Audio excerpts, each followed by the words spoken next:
Good morning, folks. Welcome to another of our devotionals. We're going to be thinking this morning about verse 4 of Psalm 40.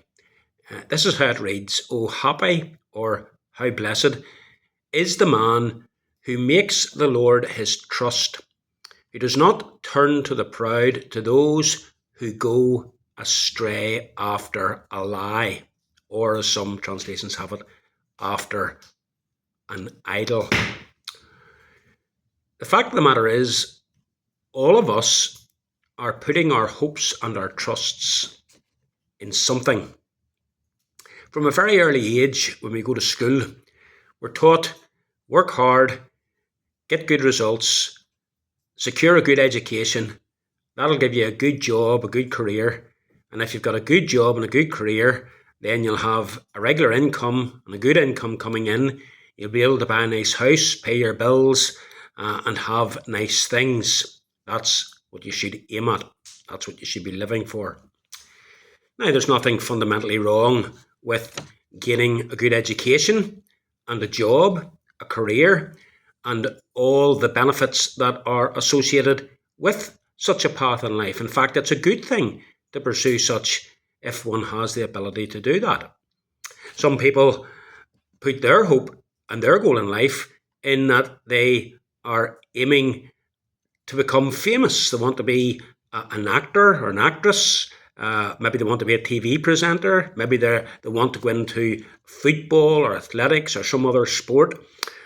Some people want to be explorers or scientists. And again, there's nothing inherently wrong with that. Some people have the desire to go into politics. And there are many who probably initially go into that sphere with a genuine desire to change things. That's their goal in life, to make things better in society. Although it has to be said from observational perspective, how long that praiseworthy motivation lasts has to be questioned. And there are, of course, others who go into politics simply because they want to be in positions of power. Other people, they simply want to find the right person in life, build a relationship, settle down, have a family, and so on. Now, such things aren't really inherently sinful in and of themselves. In fact, many of those things are good things. In the case of others whose aim and whose motivations for living is rooted and grounded in things that are inherently sinful, well, of course, such motivations in life are wrong. The verse we're looking at today speaks of those who turn aside to lies, or as I said in another translation, who turn to idols. It also speaks of not turning to the proud. Now, what's the psalmist thinking about here? Well, when he speaks about turning to lies or turning to idols, he has in mind people who are worshipping what he knows to be false gods. They have their hopes for their life focused on some other thing, some other being other than God. They are living for that. God, their God, what they're living for is the big thing in their life. Sadly, people discover their lives having been given over to pursuing that particular thing are given over to lies, certainly given over to idols, because those false gods never really satisfy. They never provide all that the person desires. They will, in the end, let them down. You see, it's pride that turns them away from worshipping and living for the true God as revealed in Scripture. He is the one that they ought to turn to. He is the one in whom they ought to put their trust. He is the one for whom they should be living. The psalmist, in contrast to such, he was living his life for the true God. And in putting God at the centre of his life, he found true blessedness, true fulfillment and happiness.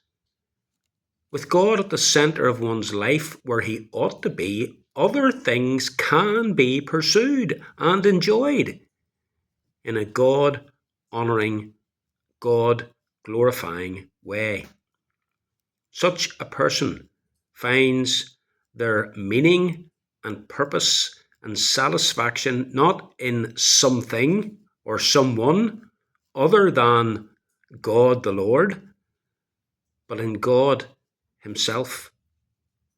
They are happy in God and happy with God. And that means that if they lose their job, if their business goes pear-shaped, if they end up having to sell their house, if the relationship in which they're in breaks down, they don't make things at the top of their sports career, maybe they don't get the fame and fortune that their career or whatever they were pursuing gives them, they are nevertheless still blessed. And they still feel themselves to be blessed. Why? Because the thing that is at the centre of their life, the thing that they are living for, the thing in which they are putting their hope, God Himself, can never be taken away. The most important thing in their lives is God. That's why the psalmist says, "Blessed is the man who makes the Lord his trust." And in 2026, folks, let us remind ourselves of that. That the thing or the one for whom we ought to be living, the one about whom life is all about, is God Himself. We're not to turn away from Him, to seek lies, idols, emptiness. God gives us our satisfaction. So blessed is the man who makes the Lord his trust. May you know much of that blessedness in whatever lies ahead in 2026. Have a great weekend and a blessed Sabbath day.